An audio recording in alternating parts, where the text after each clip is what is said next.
thank you all for coming. I appreciate you all being here today, and welcome. It's been almost a month since we were last downstairs, and in that time, as I said before, we took a deep dive into our season. We did a review and as to where we were and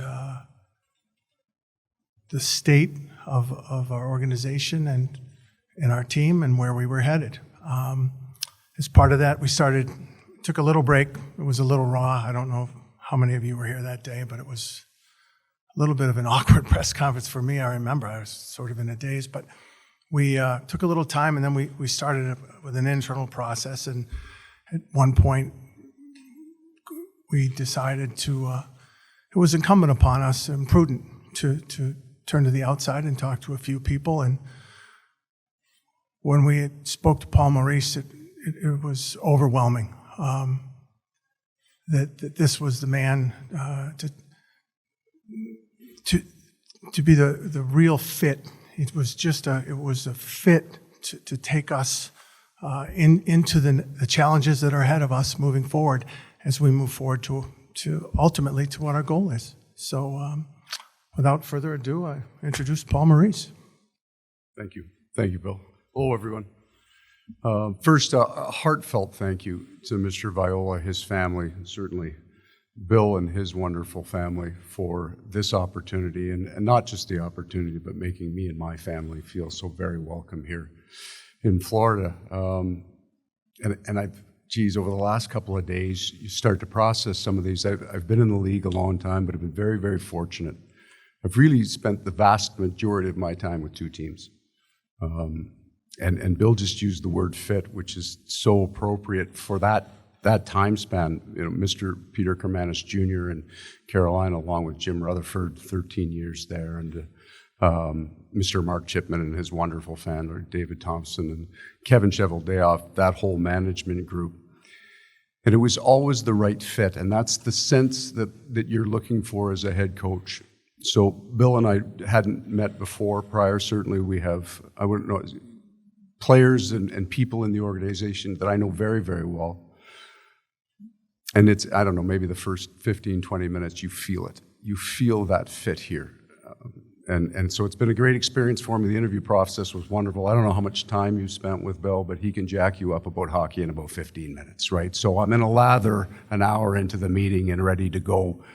And that's what drives me, and that's what I love, right? You want to be really smart, passionate people that want to put on not just a great game, but a great program for their community. It's not just about winning hockey games. It's about building a destination franchise for the fans, not just the players that we can draw here, not just all the things that they can offer, but for the fans as well. And that passion comes out very, very quickly. So it was once it started for me, it was over. I was ready. I was all in. And then, of course, to be given this opportunity, it's humbling. We've got a lot of really strong pieces here. They've done some tremendous work here to get to where they are. And I'm honored and humbled to be a part of it. Thank you. At this time, we'll open it up for questions. We'll start with Steve Goldstein. Paul, Bill mentioned the fit from his standpoint. Why is it a fit from your standpoint, mainly on the ice, when you look at this team now and what you've seen from this team the last couple of years? So I think when you look historically at teams maybe where Florida is, there's a number of very powerful teams in this league, and Florida's now is one of them. But even if you want to go back to Detroit in the mid-'90s, right? And that's also true of Pittsburgh and what Tampa Bay went through. Amassing the talent comes first. It's a very difficult thing to do. It needs to be developed and got to a certain level. And then there is a next phase, and it's not necessarily measured by regular season points or goals for. It's that transition into all of the hard things, the investment, and it's not just the players. The players here are good and they work hard, but it's the investment of the entire group to drive yourself hard enough that when adversity comes, you're ready for it. You've earned the right to survive in that adversity. And I'm excited about that challenge, right? So I watched this team play quite a bit, really strongly in the playoffs last year, and and watch the progression year to year, you have to be excited. As a coach, you see that and you want to be part of that next level. But they're in that group now, and I think, and it's also possibly the most difficult step to take, right? It is hard to get to that point that you believe you've earned the right to survive your adversity, and you fight through that. And that's a daily investment from the coaches, the players, management, all in every single day. And it's sometimes not easily measured, not necessarily easily measured in points. A guy like you who's been around the game an awful long time, you should be able to feel it. Certainly, we would want our fans to feel it, an intensity in the game. But it's a challenge too, and an exciting challenge. But that fit is such a hard word to describe. But when you walk in, and like I said, you're ready to coach a game 5 minutes after talking to Bill, you want to be a part of that. Hi, Coach. Tim Reynolds with the Associated Press. Welcome, first off. It's been about 6 months since you left Winnipeg, and I'm just sort of curious what that process has been like for you. When did you realize that you needed to come back, or you wanted to come back? How, I guess, were you even certain that you wanted to take on a new challenge? What role did Bill and Mr. Viola play in assuring you that this was the right move? I guess just can you take us through your process the last 6 months? So one of the things, a little bit of time and some experience in the league allows you to do is assess what your needs are as a father and a family man, and also a coach. What do I need in the next process? Because I'm looking to get to the next level too, right? I'm looking for that final push too. So you need some things on the outside to be a part of a process that you want to be a part of. And I took some time, and it was needed. I'd kind of run as hard and as long as I could I'd pushed that team to the point that it needed a new voice. I understood that. I've been in the game a while. I could feel it. It was a great experience there. I think they've built a beautiful team there, and the next voice will take them to the next place. So I'll just tell you the truth of how this happened. I'm watching a game at probably mid-January, and I'm flipping, right? I'm not being good about it. I'm not studying the game. I'm just doing what we all do, flipping for some action. Florida's on, I'm watching them play, and I said to my wife, that's a good team. That's an exciting team. And she says, does that interest you? And I said, yeah, that team interests me. And left it, okay? So next small piece comes down the road. My youngest is deciding where he wants to go to school in the fall. He gets accepted at the University of Miami. So I don't say a word, not one word to him, because I'm not, why would I say? I mean, God, you got some other great schools further north. I mean, we're in about 5 feet of snow at that point in time. And I'm thinking, hey, this could be good. You go to Miami, got to bring mom down to see you. This is going to work out well. So that happened. But even with that, I don't know about the fit, which would be primary for me in my profession. Probably 10 days ago, I have a phone call with Bill, and that's where the process started. And then I get off the phone, and I'm ready. I can't explain it to you any better than that. You walk into a room, you talk to a bunch of men, they tell you their plans, and they've got them, right? They're working on things. They have a plan if this happens, a plan if this happens, and they're ready to work. And you're going, oh, man, I want to be a part of this. So that switch got flipped real fast. And it wasn't from, I'm not coaching anymore. It was, I'm only going to a place that I think I can make a difference and I can be a part of something, a community, a team, a franchise, because I want that passion in my life too. I want that juice, right? That's what fires you up, gets you to the rink on time, and he excels at that. So whatever it is, he pushes my buttons. He figured me out real fast. Hey, Paul. John Evanson from CBS 12. You just described what, all Panthers fans experienced all season long, watching those regular season games, the excitement, the goals. What in your mind will it take to take this team to the next level where they have playoff success and can, ultimately hoist the cup? Additions in their game, not necessarily a change in their game. Like, there's an awful lot of good here. You score an awful lot of goals. And 122 points is not easy to do in this league. We would look at the 60-minute game maybe more closely than the 65-minute game or the shootout game in terms of where our team is at producing wins and a style of game there. So I want to make sure additions, right? I love some of the offensive things that they do. There's be no curtailing completely on that. Creative players have to have room to be creative. But the entire other piece to this game, when you don't have the puck, and the attitude in that game, and it's not the team worked hard. Like I'm not sitting here, this is not a lazy team. These guys work and they compete. But the focus of 5 moving together distinctly and very, very quickly, repeatedly, right? Things that we can replicate. You can't always hit that seam pass through 9 people over a stick. Now, they've done it because we've seen them do it, and it's pretty darn cool when it happens. But that can't be your game plan in the playoffs. The playoff game changes completely. It's a different style. The rush game disappears. The net front becomes where all the battles are. So we have to add that to our game so that when we get to that, we have experience with it. And then the last is just that investment. So I'm talking about something that has to happen every day, right? That drive has to happen every day. And you take a small slice of it every single day till you get to the point that you have enough in your bank and your memory bank that it becomes automatic. Paul, Mike DePasquale with the Fox affiliate Miami. Right here, Paul, right here. In your discussions with Vinny, did he make it clear to you, because he has spent the money to bring players in here, clear to you that this window is open right now, and there was disappointment that this organization, this franchise was knocked out in the second round 4 straight, that they don't expect that. They expect a cup run, as it was talked about all season, based on the points this team had, the goals they scored, and what this team did.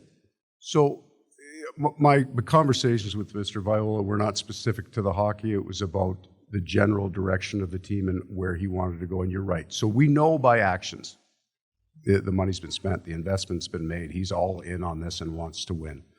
The cup run is an interesting concept, right? So there's going to be 16 really good teams, and it was a cup run. It just ran way too short for everybody's liking. And certainly that is the aspiration and where we want to get to. But we can't make a cup run in October or in training camp. So what we have to do from day one on a daily basis is prepare in that work, and that has to be our focus. We're not coming in day one and say we're going to win the Stanley Cup, because we can't win it that day. But what we can do is work our asses off that day and prepare for that. So that's our focus going forward. Certainly, there's enough talent here that you think if we can get it going in the right direction, we are a team that will be considered, right? We're in that group. But look back at all of the great teams. When you just think of 2009, the Pittsburgh Penguins win the Stanley Cup, and they are a dominant force. We are talking about dynasty at that point. You've got Stahl, Malkin, and Crosby in their prime down the middle. And yet nothing happens for a number of years. Good team. It's very, very difficult to blast through the playoffs if you just think you play your game, right? The other team's getting paid too. So we invest every day. Every single day we invest in our future by our work ethic that day. I know I hate using this word, but it's so true. You trust in the process, right? Because it's kind of like I come out here, I believe in accountability. I like an up-tempo game. I mean, how many coaches press conference? Have you ever heard a coach come in and say, we're not going to work that hard and I like to slow the game down, right? So I want to be careful with my words about this process, but let's just say investment. Every day, put it in the bank, hard work. And then when we get to the playoffs, and you've got to earn your right to get to the playoffs, but when you get there, you have a belief that you're good enough, that you've paid enough of a price. And that's when I think those teams turn the corner. Just curious, do you expect they had a very wide open offense? Are you going to keep that or become more defensive? What's your thoughts on? We'll be more defensive when we don't have the puck, right? But there are certain things, and the first answer is going to be no. That offensive part will probably be the secondary thing that I would weigh in on, because they've got a lot of skill here, and I want to see it work too from ice level, right? The style of game won't change that much offensively. But let's just talk about smart hockey instead of describing it as a high offensive play. If you're throwing a puck across the ice, you know, in a tight part of the game at the wrong time, that's just not smart. But you've got skilled, smart players. They can make the decision. They can learn to make the decision. You know, the payoff on this pass is right. I can push this now. I can do that. And they have a green light to do that. Anything odd man, that's the players. They have to be allowed. And why would you pull back a team offensively that has that kind of talent? But it has to be smart. And we will spend the year kind of deciding, is this right? Is this the smart play? Is this the best play? Let's make the best play. Sometimes the best play is the one you don't make. I know you've heard that before.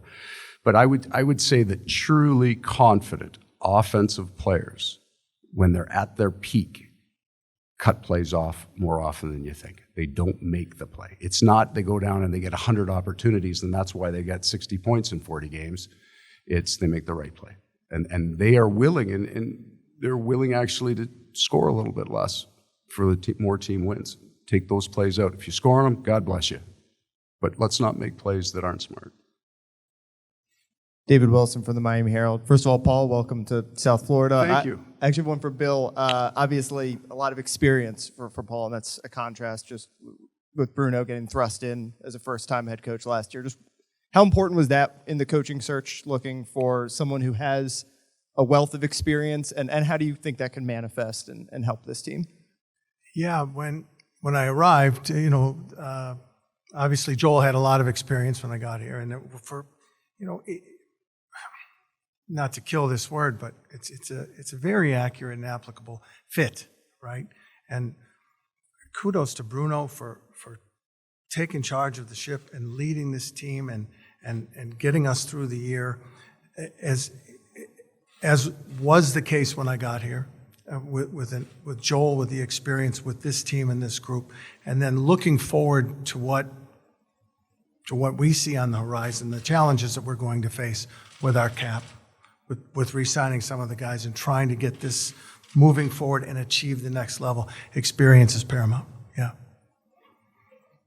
Hey, Paul, welcome to Florida. It's Colby Guy from Florida Hockey Now here. I just wanted to ask, during those latter days in Winnipeg, you mentioned how your love for the game was kind of waning there. What kind of brought it back, and is there any concern that it'd get to that point again? So, great question. I critique my own performance. So, most nights in the NHL, if you walked off the bench and the team lost a game, I'm not looking at the player's performance. What did I do that day that I missed something? Always feel like if you don't win, you miss something. Now, you're not going 82-0, but so I judge my own performance. And some of it is, at times, can be a perceived lack of efficacy at times. So you push hard, and you get this big return the first time you push that button, and every time you push that button, there's slightly less return, right? It's a little harder to drive it. And I know, even though, God, those players never quit, they worked hard right till the end. I know that I wasn't producing at a level that I expect myself to produce. I expect myself to have an impact in the room and to be able to change things and push things. And I didn't feel I was having that effect. So on my own job performance, so that's where my love of the game comes. Come in and drive a group, right? Like, be a part of it. And I do. I love this game. But if you're coming to the rink now and you're not feeling that you're driving the group in a manner, you're not performing the way you need to perform, the part of this is experience. I know when they need a change. Unless you're winning Stanley Cups or driving right to that edge all the time, I think the coach's window is about 6 years, to be honest with you. Now, if you win Stanley Cups, you stay forever. If you're taking over a brand new expansion team, that you can build it. There are coaches that have done that. You can stay as long. But when you're in this window, you have to drive and you have to push. And at some point, they need a different voice. And hopefully, there'll be Stanley Cups here, and we can talk about this 6, 7, 8, 9 years from now. Who knows? And I've had 2 very long tenures where I felt, like the first time I got fired, it was 8 years, I think 9 years into my time in Carolina. And Jim Rutherford, who's, had a great working relationship with me, said, Paul, we're going to make a coaching change. And I said, thank God, I'm tired. I'm burnt, man. I'm burnt. I gave everything I had at the office. It was over. So I like that idea, and I kind of hold myself to that. I'm going to push as hard as I'm going to push myself, and I want to perform to a certain level. And when I don't think I'm effective as a leader, and this doesn't happen over a weekend, man. Like, I'm aware of it. I was aware of it in the summer. Am I the right guy? You have to be the right fit. So even with all those long terms, there's going to come a time when you're not the right fit anymore, and the team deserves the right voice, right? The team comes first. So that's where I got to. So you don't love it when you're not performing. You can't feel good about yourself. You can't love the game. You get grumpy. You get angry all the time, and you're just just a lousy human to be around. I definitely got to that point, so it was the right thing to do in my mind. Bill, hi Bill. Once that feeling of raw, on some level at least, dissipated, and you got into this process and the process of analyzing the season and moving forward and the coaching search and all those things, I imagine that was probably a bit of an education for you. What did you learn in the last month about this team that maybe you didn't, maybe wasn't obvious? Maybe, I guess, what was the biggest takeaway of these last few weeks when you look back and sort of look ahead at where you've been and where you're going?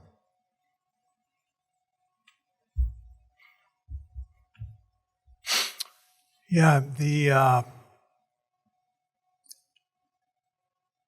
the biggest takeaway for me, and I think I can speak collectively for our group as we went through the process and did our dive, was as we look to the future and we really, really want to take the next step, is are we all, as an organization, willing to collectively, as Coach just said, every single day believe in the process, right?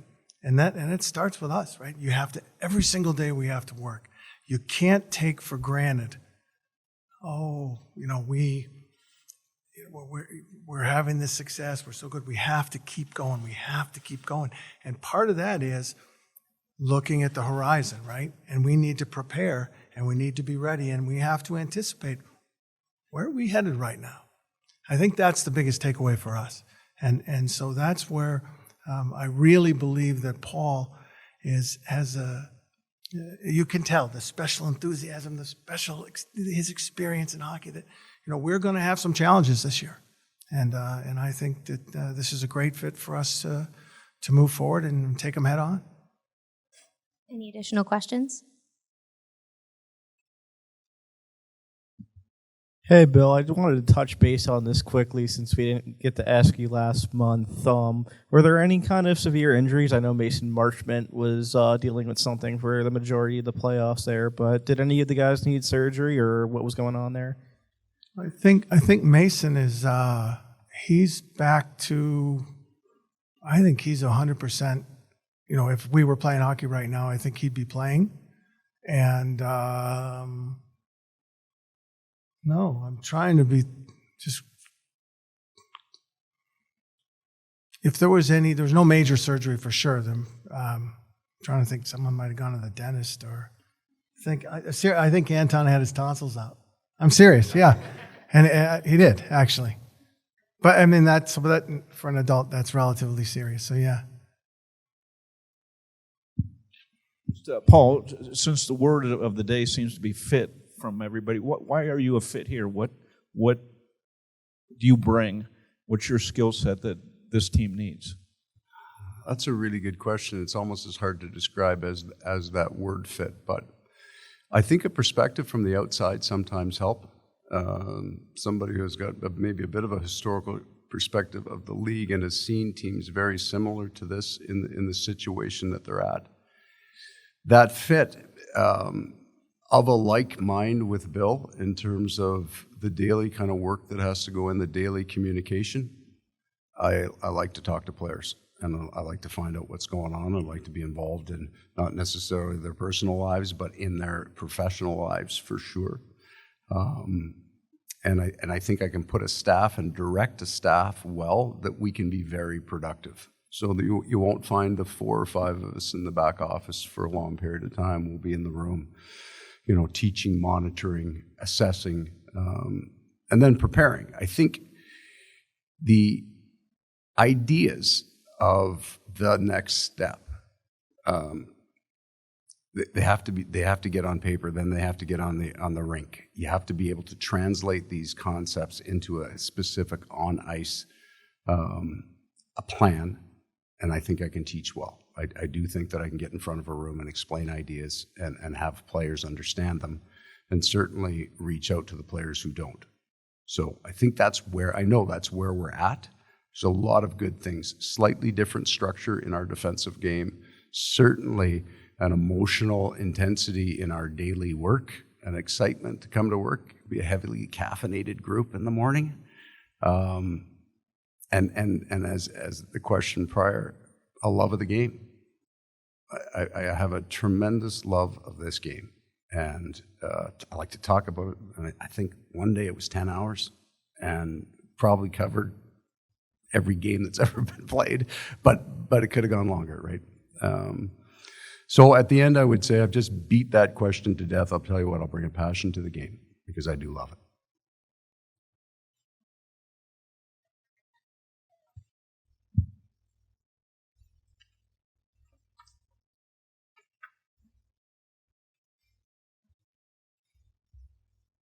We're hugging. We're hugging.